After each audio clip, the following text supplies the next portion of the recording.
Hello there, you're watching Vnews Bulletin. I'm Vungo presenting you today top stories as usual.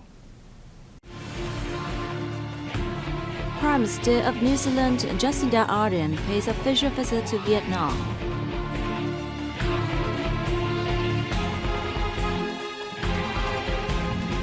Three Vietnamese container ports on UK magazine's global list.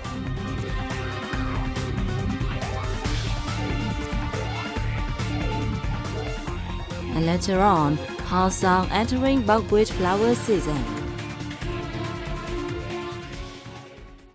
Prime Minister Pham on November 14th afternoon hosted a welcome ceremony for his New Zealand counterpart Jacinda Ardern, who is on an official visit to Vietnam. Following the ceremony, the two leaders held talks.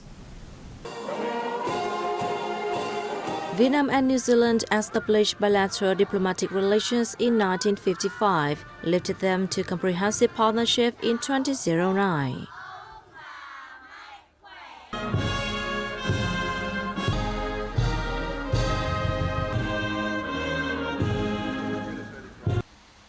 They officially upgraded their relations to strategic partnership in 2020. Prime Minister Pham and New Zealand Prime Minister Jacinda Ardern were both pleased to see that the Vietnam-New Zealand strategic partnership is developing effectively.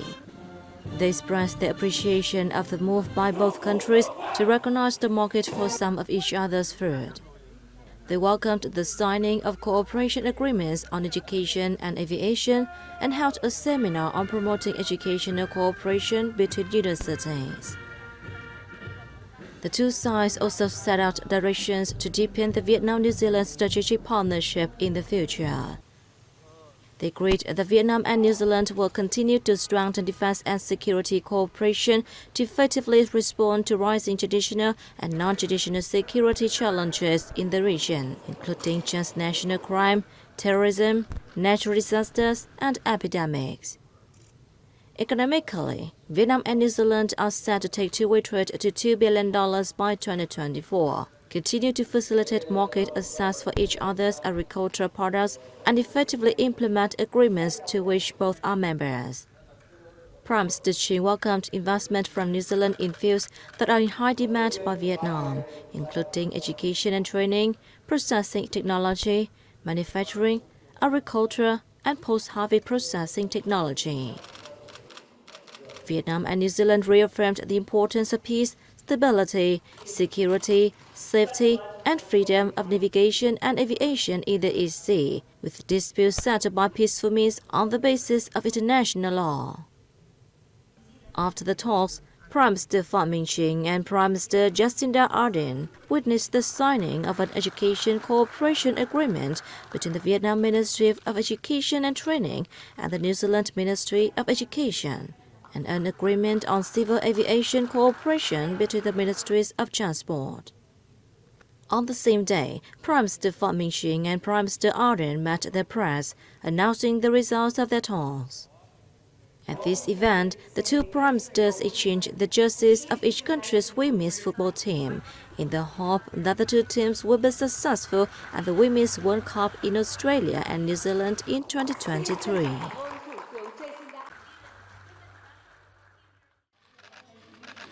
On the afternoon of November 14th, Party General Secretary Nguyễn Phú Trọng met with New Zealand Prime Minister Jacinda Ardern.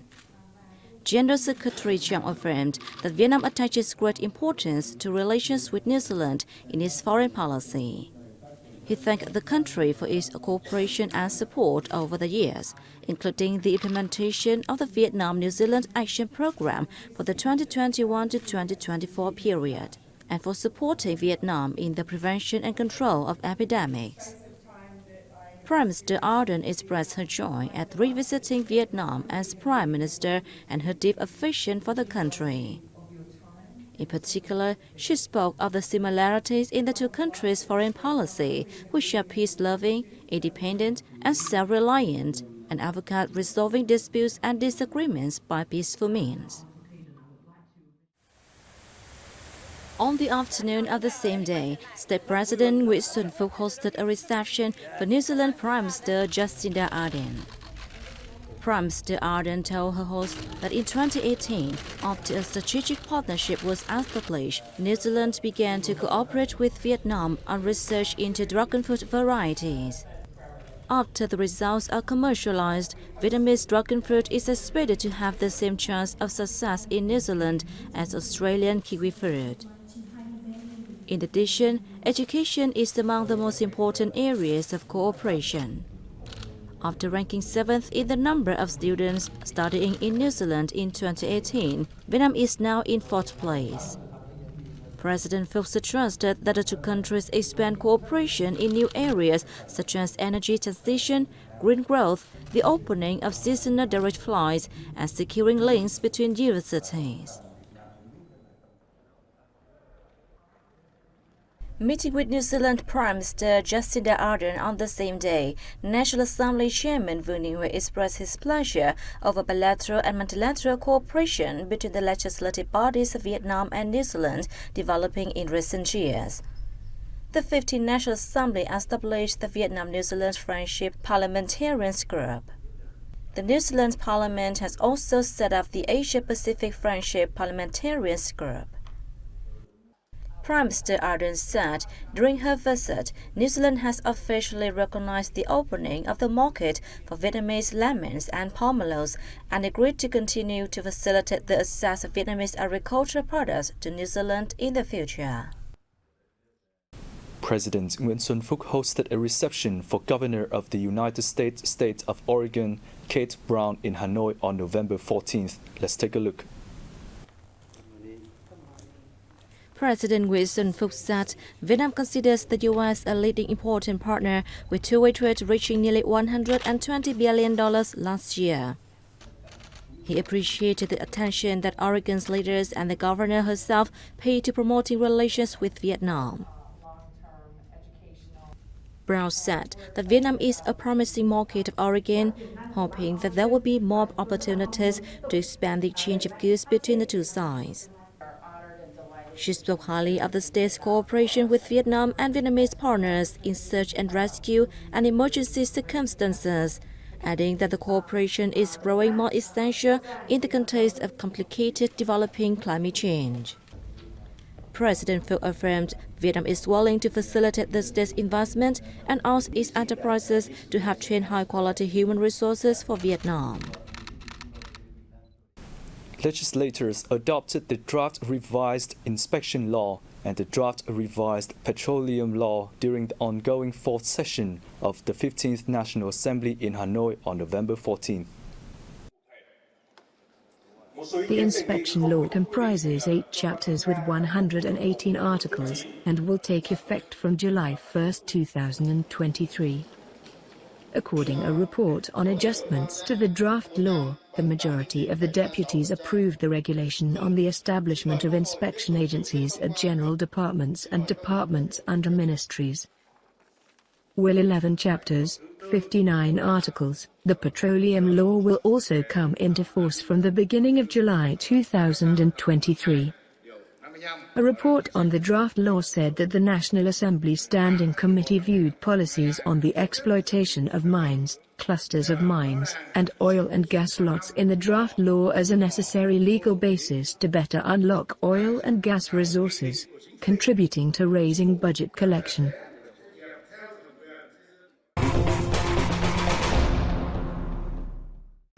The UK maritime magazine Lloyd's List has just announced 100 ports with the largest container throughput in 2022. Vietnam has 3 ports on the list. Dan Cang Cathay Terminal in Ho Chi Minh City ranked 22nd, with a throughput of 7.9 million TEU in 2021, up 1.3% year-on-year. Haiphong Port was placed 28th, with a throughput of 5.69 million TEU in 2021, recording an annual increase of 10.8%. Meanwhile, Kai Ma Port in Bari of Vung Tau Province was ranked 32nd, handling 5.32 million TEU last year. The port is considered a highlight in Southeast Asia, with post-pandemic growth of about 22%. Last year, Haiphong and Kaimep ports ranked at 47th and 49th, respectively, among the top 50 of the Container Port Performance Index launched by the World Bank and IHS Markit. Vietnam's seaports handled over 600 million tons of goods in the first 10 months of this year, up 3% annually, according to the Vietnam Marine Administration. Practicality, efficiency, and closer links between the government and the people to better serve individuals and businesses are the basic goals within Bà Rịa Vũng Tàu Smart City project. In the first phase, the Smart City Operations Center of Vũng Tàu City will pilot a number of smart city services. Practical efforts have already been seen in the field of tourism. The construction of a smart city in the province takes e-government as its core. To improve the effectiveness of state management and administrative reform, and improve the business investment environment and quality of life of local residents. Bà Rịa Vũng Tàu has set a target of approaching standards for smart cities in the region as a world in key respects by 2030, including smart economy, smart governance, smart transportation, smart residence, and civilized living. The White Thai ethnic group in Phong Tho District, Lai Châu Province, holds a kaleidoscope of exciting activities every year to celebrate the Kin Lau Khẩu Mo News Rice Festival. Join us to learn more.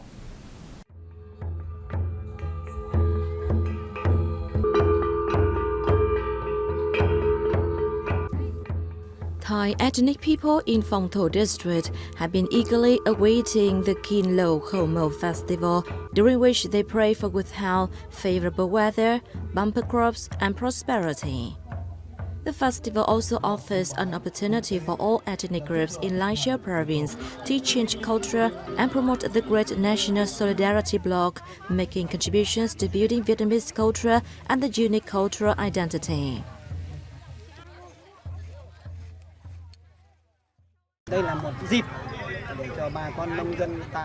This is an opportunity for local residents to show their respect to the gods who help them reap a bountiful harvest and live a good life.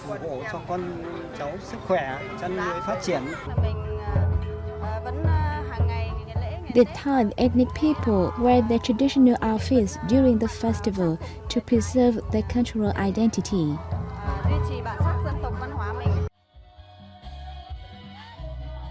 Several rituals are held during the festival, including a rice procession, pounding young rice, praying for peace and good fortune, and worshipping the gods.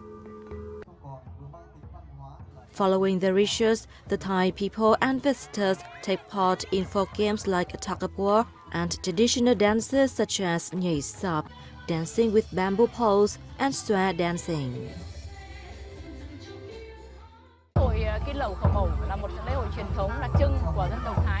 Kin Lau Khẩu Mo is a traditional festival of the Thai ethnic people in Mường Sau commune.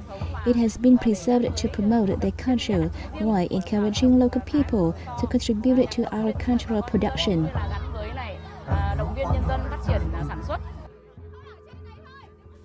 Phong Tho District is now home to 11 ethnic groups, with the Thai people accounting for over 20%. The district has carried out an array of measures over the years to protect the ethnic group's culture through preserving 8 traditional festivals of the Dao, Thai, and Hmong people.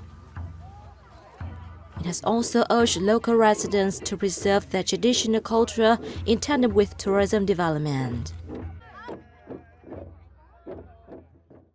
In the early days of November, Soi Thâu steppe in the northern mountainous province of Hà Giang becomes dreamier as buckwheat flowers bloom in its fields.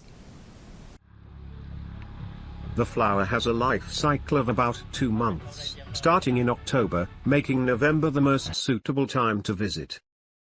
Many tourists flock to Soi Thâu, which is said to boast the beauty of the Swiss scenery in the heart of Hà Giang.